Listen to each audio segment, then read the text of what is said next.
Welcome to the Box Populi. My name is Amanda Paulk, and this is a segment where I get a bunch of people to play a game I'm really excited about and get their opinions about it.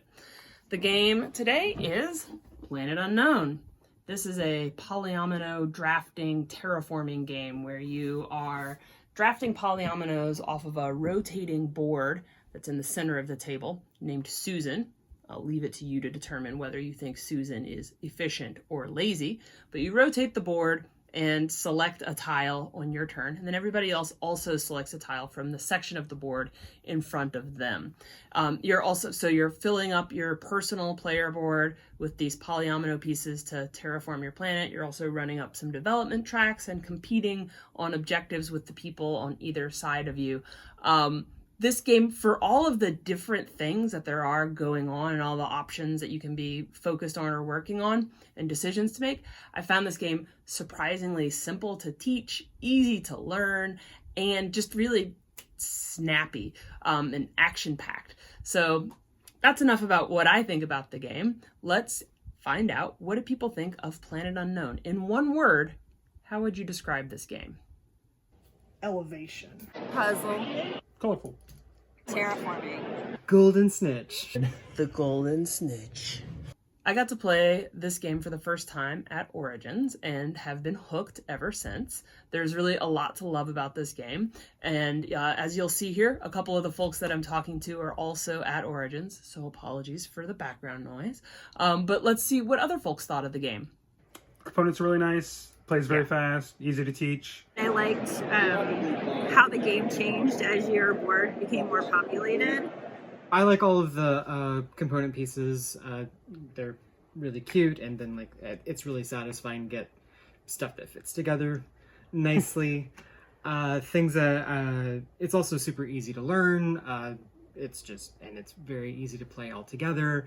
I like the flexibility and that there's always different things you could be working on. So if one thing is oh, I can't do that, but I can work on this aspect of there's always something you can improve or do. It felt like terraforming Mars in a lot of ways, except without the downtime. My favorite part is how you do something on everybody's turn. I really like that style of game because it's never slow.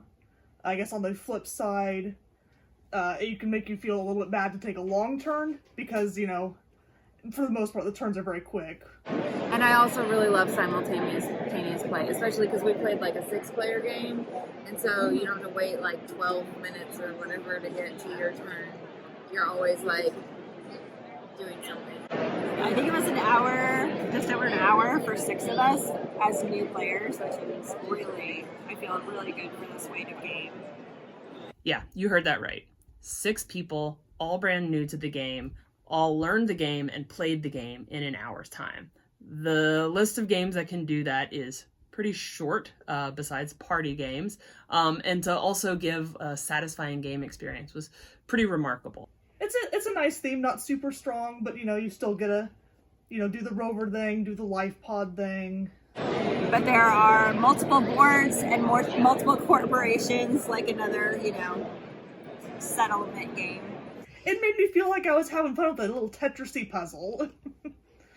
So it wasn't all sunshine and rainbows. There were some critiques that people had of the game around the sort of the physical setup of how the game works. And then also, as you scale it up, when you get into those higher player counts, you're having less and less control over what's happening in your game because more often than not, someone else is picking what part of the board you're selecting your pieces from. And then also the idea of can I track everyone else's board? Do I actually know when the game is about to end? It starts out somewhat strategic, you're, thinking a few steps ahead, and by the end of the game, it's very tactical. You have to be ready for the game to end at any moment, based on what the next player does. The biggest weakness I saw was, because we're playing at a rectangular table, the Lazy Susan is not as accessible to all the players. Because we had 2 players that were 2 boards away from the Lazy Susan. So it made it much harder for them to see and choose than me, who's sitting pretty much right over the Lazy Susan. So I feel like this needs to be played in a square table or an octagon. You want something a little more route as far as player area goes. It's not apparent when the game is going to end, and you can't really stop it. You don't know exactly how many pieces are in there, and it's really hard to keep track of every single person's board. Because you're constructing everything, and then all of a sudden it's like, oh well, I can't fit anything else in there, and so then it just sort of abruptly stops when everyone's got their plan rolling.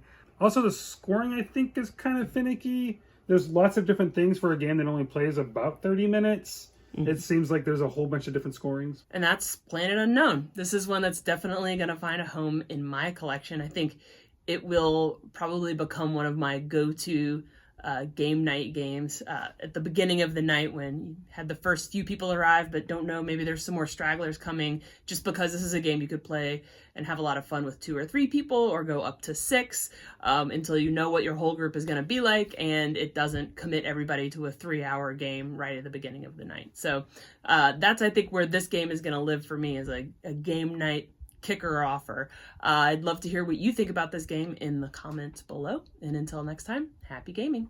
Bye-bye.